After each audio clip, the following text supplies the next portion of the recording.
Menedes González, toute jeune espagnole de 17 ans. Ça devrait voler un peu plus haut, c'est pas le même gabarit par rapport à Marashkuskaya. Course d'élan un peu bizarre, elle repart vers l'arrière pour aller vers l'avant. Et pareil, le Yurchenko avec une double vrille.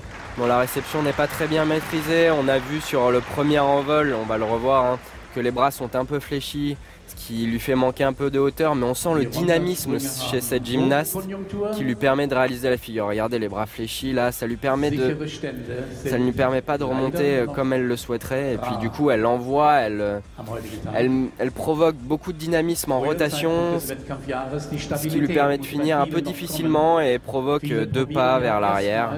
Qui sont sanctionnés hein, systématiquement par les juges. Là elle prend à peu près 6 dixièmes sur la réception, juste sur la réception, sans compter le premier envol, plus la figure en elle-même, juste les pas de réception, 3 dixièmes le pas. Ouais, est en train de refaire son deuxième saut pour ne pas subir justement l'impulsion comme ça avait été le cas sur la première exécution.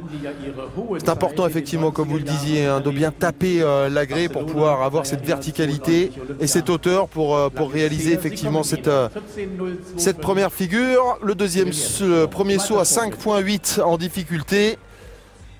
Et ce qui n'est pas trop mal chez les filles, c'est quand même un gros saut, le Yurchenko double vrille. Donc la présentation. Donc un saut d'un différent groupe. Généralement les filles effectuent un saut vers l'arrière et un saut vers l'avant. Et voilà, on va voir un saut en émoffe pareil, un peu plus basique cette fois-ci. Mais c'est vrai que c'est difficile d'avoir 2 gros sauts.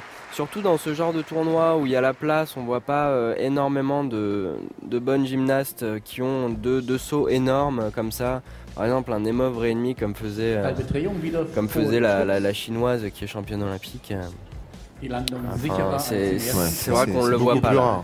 Et en plus de cela, il faut quand même le noter, Hamilton souffre un petit peu de la comparaison avec ce qui se passe du côté des hommes, hein, où le niveau au saut de cheval est tout simplement exceptionnel, quelle que soit la compétition, quel que soit le niveau de la Coupe du Monde que l'on peut suivre, il y a toujours, c'est vrai, ce sont toujours des moments assez intéressants. On aura l'occasion de le voir un peu plus tard.